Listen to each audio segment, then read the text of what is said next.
Maliit lang ba ang puhunan mo o mahilig kang magnegosyo pero kunti lang ang puhunan mo, ito ang para sa'yo?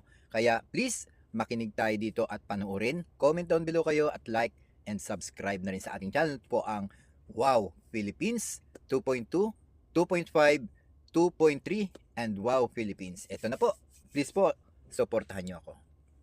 Hindi lahat ay magaling magnegosyo at hindi din lang ang negosyo ang paraan para yumaman.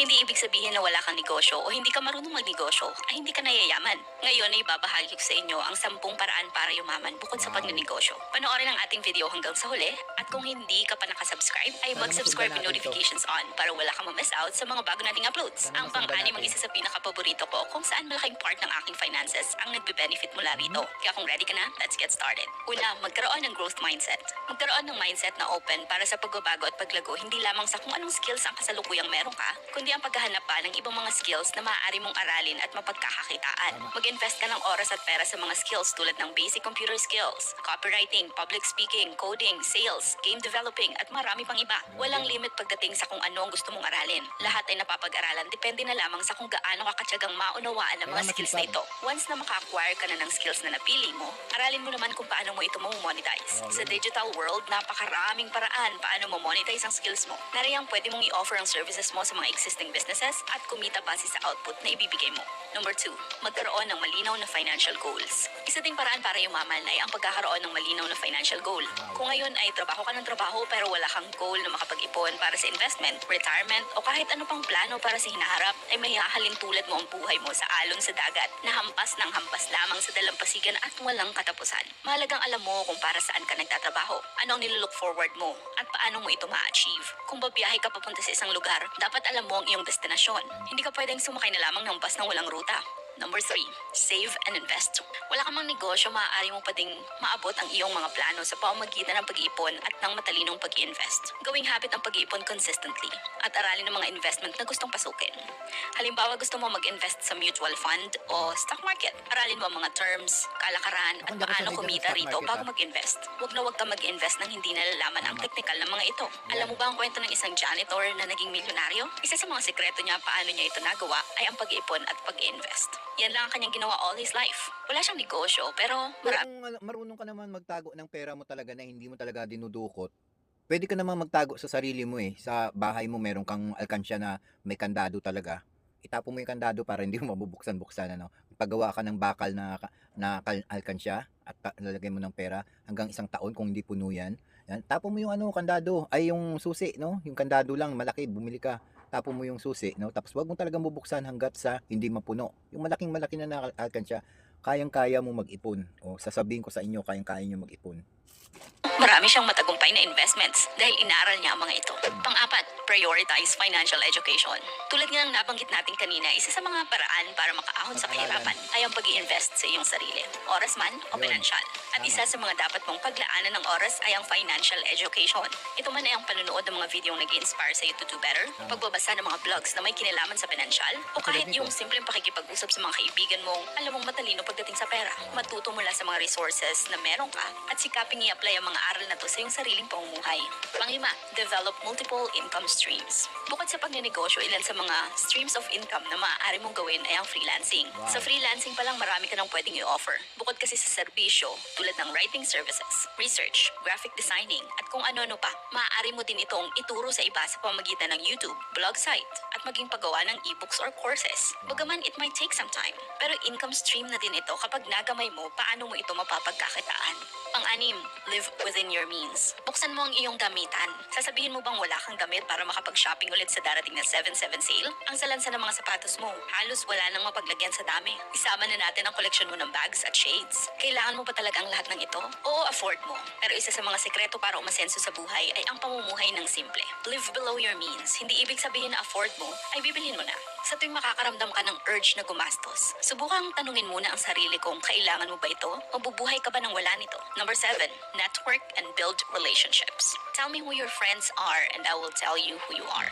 Ayaw mo namang ma-describe as taong toxic at nagbibigay ng negative vibes, diba? Makipagkaibigan ka sa mga taong may magagandang kaisipan, mga taong positibo sa buhay, mga taong porsigido para umasenso. Kapag kasi pinaligiran mo ang iyong sarili ng mga taong successful at may positibong pananaw, maaaring magbigay ito sa iyo ng opportunity, mentorship at value valuable connection na makakatulong sa iyong financial growth. May impluwensyahan ka din nila kung paano sila nag-iisip, mga pananaw sa buhay at kung ano-ano pang magagandang bagay na makakatulong sa iyo para umasenso. Pangwalo, leverage the power of compounding.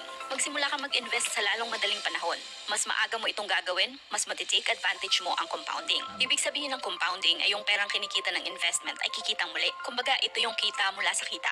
Halimbawa nito ay kung nag-invest ka sa stocks ng Jollibee noong year 2000, 9 pesos and 70 cents ang halaga ng isang share ng stock. So kung bumili ka ng 100 shares at hinold mo ito hanggang ngayon, yung 100 share mo na yun na nabili mo sa halagang 970 pesos ay 24,000 na dahil ang presyo ng stock ngayon ay 240 pesos na. Pero kung binenta mo ito noong 2018 na may pinakamataas na presyo at 291 per share, tapos nire-invest mo sa ibang best performing stocks, yung kinita mo, kikita pa ulit ng mas malaki, di ba? And that is the power of compounding. Hindi siya madali. Kaya nga hindi lahat mayaman kasi hindi lahat gustong pag-aralan ang ganitong investment. Number 9, embrace continuous improvement. I-assess mo palagi ang iyong finances. Mag-adjust ng mga expenses, gumawa ng mga strategies, paano mo mapapalago o madadagdagan ang income mo. Subukan mo din mag-aral ng mga bagong skills na mas mataas ang kita. Mga digital skills tulad ng nabanggit natin kanina, tulad ng coding, designing at kung ano-ano pang alam mong mas mataas ang service fee. Mas maraming skills, mas maraming opportunity kumita ng mas malaki at makaipon o masenso kahit walang negosyo. Number 10, practice discipline and patience. Yes, isa po sa mga bagay na magpapalago sa iyong buhay ay ang pagkakaroon ng disiplina at tiyaga sa lahat ng bagay. Disiplinang hindi gumastos ng basta-basta at disiplina sa mga mabilisang desisyon tulad ng pagbebenta ng Kaya mga nga, kung minsan ako iniisip ko rin yan na pag nakakain na ako, wag nang bili ng bili, no? Kasi yung pera mo, imbis na ilalaan mo pa sa sunod na araw, wala na kasi bibili mo na lang ng ibibili. Kahit busog ka na, gusto mo pa rin kumain, kailangan talaga medyo, mo dyan, tiisin mo ng konti, no? Kahit na sabihin na natin na gugutom ka na naman, kumain ka na eh. Di ba kumain ka na ng tanghalian? O kailangan mo na matapos dyan hanggang sa tanghalian lang, no? Yung pera mo, dapat ilalaan mo na naman sa gabi, yan, ganyan. Pero kung tapos mo na tanghalian, tapos bibili ka na naman, yun, maglalabas ka na naman ulit ng pera. Kumbaga wala na sa timing yung paglalabas ng pera, no? Doon mauubos yung pera mo talaga kung panay-panay labas ng labas. Kailangan medyo magtitiis ka talaga eh. Kailangan meron ka talagang disiplina sa sarili. Yun talagang pinaka-importante sa lahat. ng mga gamit or pag-resign ng biglaan. Maging ang pagtsatsaga sa isang trabaho ay nakakatulong din sa paglago ng iyong pamumuhay. Lalo pa nga kung tumataas naman ang sahod mo kada taon. O mga performance incentives. Malaking tulong ang ganitong ekstrang dagdag sa kinikita mo. Magkakaiba tayo ng financial journey at walang garantiya na kung magnenegosyo ka ay yaman ka na. Kung empleyado ka man sa ngayon sa pamamagitan ng consistent effort, pagiging matatag at pag-adapt sa mga pagbabago. Alam kong sa hinaharap ay malaking pagbabago ang mangyayari sa buhay mo. At dahil nakarating ka sa part na to, salamat sa iyong oras at sana'y na-inspire kita. Please subscribe for more videos like this with notifications on. At sana'y Ayan na, natapos na tayo dyan. Ang aking komento dito, no? Kasi naranasan ko na rin magnegosyo noon eh. Kaya na kasi nai-stop pag meron kasi mga negatibo kang iisipin, may mga negatibong tao na pumapasok sa negosyo mo, doon masisira talaga. Kaya kailangan siguro talaga magiging ka lang, think positive, direct to the point ka lang, direct to the way ka lang, no? Na kung saan ang gusto mo talagang tahakin, yung aasenso ka sa buhay. Kasi kung merong mga tawag dito, yung mga magulo, yung gumagambala sa isip mo, doon kasi masisira yung negosyo mo talaga eh. Pero kung talagang gusto mo talaga, yung goal mo talaga, gusto mo talagang umasenso, no, sumagana ang buhay mo, kailangan diretso ka, huwag ka talagang magpapalupig sa mga negatibong tao. Kasi doon mag-uumpisa na malulugmok malulungkot ka. Pag once na nalugmok ka na, tuloy-tuloy na yung hirap. Pero kung tuloy-tuloy ka sa diretsyo ng goal mo na umangat talaga, ang pinaka-iniisip mo talaga dito, yung aasenso ka talaga at dumami yung pera mo kahit anong hirap, kahit anong mga tao yung mga nagsasalita ng hindi maganda, wag mong papansinin yun, basta direct to the way ka lang, sigurado talaga yung gusto mong landas na tatahakin na umasenso, yun talaga yun. Yung yung paggagastos ng sobra-sobra, yun ang isa sa mga hindi magandang palatandaan. Kasi habang gumagastos ka ng malaki, yung pera mo na nababawasan ng mas malaki. Pero kung gumagastos ka lang ng maliit, kahit na malaki yung puhunan mo talaga, malaki yung negosyo mo, kunti lang yung nababawas doon sa pera mo. Pero kung malaki ka rin gumastos, mababaliwala yung kita mo kasi yung kita mo tama lang din nun, mas malaki pa yung gastos mo, mababawasan na yung capital mo, no, di ba? Kaya pinakamaganda dito talaga mindset ka talaga eh. Kung gusto mo talaga dumami pera mo, kung gusto mo talaga makaipon, mindset ka talaga, direct to the way ka talaga kung gusto mong tatahakin yung goal na yun. Kaya sana ito po ay magbibigay ng idea, no? Idea tsaka yung support sa isip natin na ang goal ko ay makamtan itong magandang buhay na ito, no? Ako sa totoo lang, yung goal ko talaga, lumaki yung subscribers ko at maraming viewers. Masayang-masaya na po ako diyan. Pinaka-goal ko talaga. Kaya tuloy-tuloy ako mag-vlog kasi na iniisip ko balang araw tatahakin ko yung landas na maganda sa mga viewers natin sa pamamagitan nila. God bless talaga sa lahat ng mga susuporta sa akin. Yung nagko-comment diyan, maraming salamat sa inyo sa pagsuporta sa akin diyan. God bless talaga 'yan.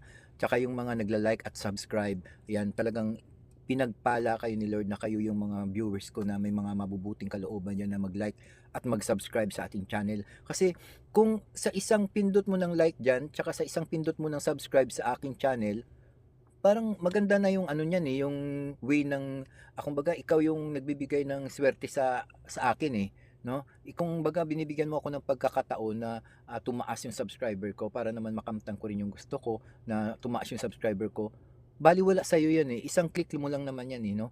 At kung ikaw talaga ay isang totoong Pilipino ka, tutulungan mo yung kapwa Pilipino mo talaga. Hindi mo siya ipagdadamot na mag-like at mag-subscribe kasi gusto mo rin makatulong. Ako nga rin talaga no, kung may pera lang ako, gusto kong tumulong sa mga batang yung mga street children, hindi nakakakain na yan. Gusto kong tumulong diyan, gusto kong mag-charity vlog kaso wala naman tayong sponsor, wala naman akong sapat na pera na para panustos diyan sa mga ganyang vlog. Kaya ako yung nagtitiis dito sa pagre-reaction kasi para naman sana may manunood at may mag-like at mag-subscribe para magsuporta sa akin. Malay nyo balang araw makakatulong tayo sa mga kapuspalad na katulad ng sinasabi ko. At yun na nga no, napakaganda talaga ang itong idea na ito na tayo ay imbak ng sipag at tiyaga sa ating mga maliliit na negosyo. Malay nyo diyan mag-uumpisa ang malaking negosyo sa maliit no. Kaya sipag-sipag tiyaga lang, mindset direct lang na kahit anong mga negatibo, huwag kang magpapatalo diyan kasi sa bandang huli hindi naman sila ang maghanap buhay sa iyo kundi ang sarili mo mismo ang maghahanap buhay para sa sarili mo at sa pamilya mo. Kaya tulungan mo yung sarili mo, tumayo ka na sa umaga, iniisip mo na ang business mo, hanap buhay mo, kailangan mapalago mo, magsipag ka. Yun ang pinaka maganda diyan. At kung mayroong mga hadlang, matatag ka lang. Pag meron ka noon katatagan sa sarili, maging matapang ka sa sarili mo, kaya ko 'tong lampasan itong mga problema nito. Ito kwento ko lang sa inyo 60,000 ang inutang ko sa bangko, umabot ang utang ko ng 160,000 na bayaran ko siya within 3 years, sobra no. Nabayaran ko po siya no. Ang inutang ko na 60,000 sa home credit, mataas magpa ano niyan no, wag kayong kumuha diyan. Mataas ang interest no. Nabayaran ko po 160,000 or 120,000 ang binayaran ko mahigit no. Kasi pagka na-late ka, may mga interest na naman ulit. Kaya ang aking ano dito na kung mas maganda sana kung mangutang kayo sa mga ganyan, sa mga bangko, huwag kayong mangutang kasi mas mataas ang interest diyan. Mangutang ka na lang kung sa mga Bombay, mas maigi pa yan ano, kahit hindi ka magbayad ng isang araw, okay, sunod na araw pwede pa. Pero hindi ko kayo tinuturuan na mangutang. Mas maganda kung meron kang sariling pera na ipupuhunan talaga no. Sa bagay mga Pilipino naman wala namang mapagkuhaan talaga ng malaking puhunan kaya minsan nangungutang, hindi natin pwedeng tigilan yan. Pero as long na talagang masipag ka, talagang lalago at lalago ang negosyo mo. Maghanap ka lang ng paraan no. Ito kasi yung way ko para sa hanap buhay, mag-vlog. Ito na po yung pinakahanap buhay ko kaya sana suportahan niyo po ako. Maraming salamat.